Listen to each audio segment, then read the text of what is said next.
नागपूर अमरावती राष्ट्रीय महामार्गावरील बाजारगाव परिसरातील सोलार इंडस्ट्रीज एक्सप्लोसिव्ह कंपनीत बुधवारी मध्यरात्री भीषण स्फोट झाला। कंपनीच्या HMX आणि RDX विभागात झालेल्या भीषण दुर्घटनेत मयूर गणवीर जागीच ठार झाला तर 16 कामगार जखमी झालेत। त्यापैकी 4 प्रकृती चिंताजनक आहे। मध्यरात्री 12 वाजेच्या सुमारास प्लांटमधून धूर उठू लागला। सुरक्षा पथकाने तातडीने सायरन वाजवत कामगारांना बाहेर काढलं। बहुतांश कामगार सुटकेस पळाले।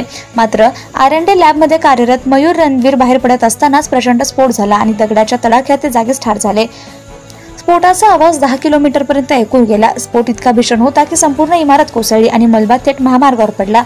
HR ऑफिस, सिक्युरिटी ऑफिस, मुख्य इमारतीचं नुकसान झालं। कंपनीत उभी असलेली बस हादरली आणि काच फुटली।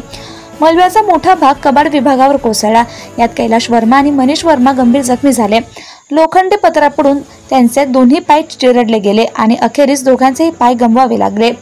अपघातानंतर परिसरात अफरातफरीचं दृश्य होतं। गावकरी मोठ्या संख्येने कंपनीच्या प्रवेशद्वारावर धावले।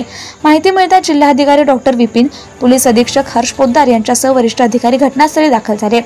गंभीर जखमींना नागपूर शासकीय आणि खासगी रुग्णालयात दाखल करण्यात आलं। काहींवर कोंढाळी PHCत प्राथमिक उपचार झाले। माजी गृहमंत्री अनिल देशमुख यांनी घटनास्थळी धाव घेतली आणि जखमींची विचारपूस केली। सुरक्षा रक्षक जखमींना मदतीला धावत असतानाच काही उपद्रवी कंपनी परिसरात घुसले आणि तोडफोड केली। कामगारांच्या बसेसची काच फोडली। HR आणि सिक्युरिटी ऑफिसमधील संगणक तसेच साहित्याचं नुकसान केलं। कंपनीने ऊर्जा बचतीसाठी बसवलेले सोलार पॅनल सुद्धा स्फोटच्या तडाख्याने फुटले। या भीषण स्फोटाने संपूर्ण परिसर हादरला। मृत मयूर गणवीर यांच्या कुटुंबावर दुःखाचा डोंगर कोसळलाय। बाजारगाव परिसरात भीती आणि शोकाचं वातावरण निर्माण झालंय।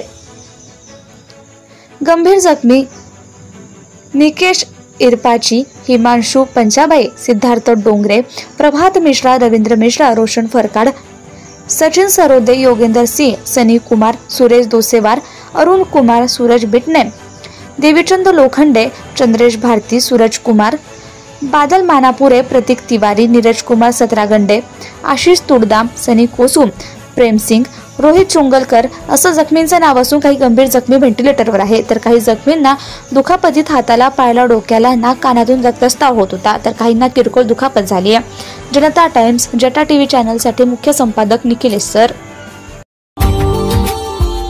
Subscribe now and press the bell icon.